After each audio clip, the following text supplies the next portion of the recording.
Harry's a black Canadian soldier who fought for in World War One, and we were kind of getting to know him, his family, how he get to in war. Harry is a black soldier man, and he's from Canada. He was born in New Brunswick. He has 5 children.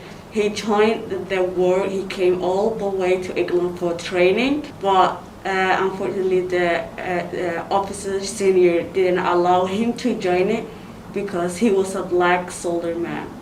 So Project True North was created by 3 teachers, and its aim is to engage students in primary document research. So we really want our students to challenge accepted versions of Canadian history and really share these stories, the true stories of what Canadian history is.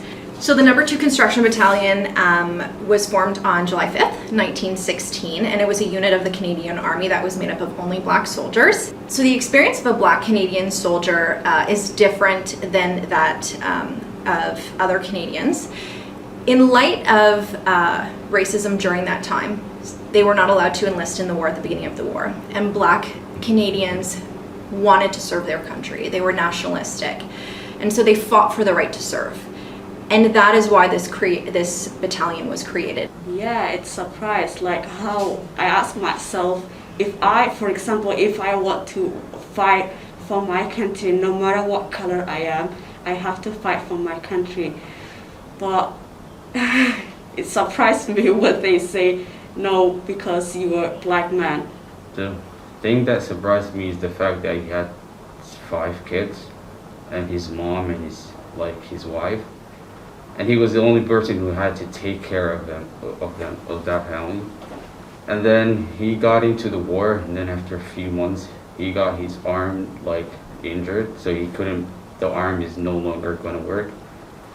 And he came back home with nothing but other than $200.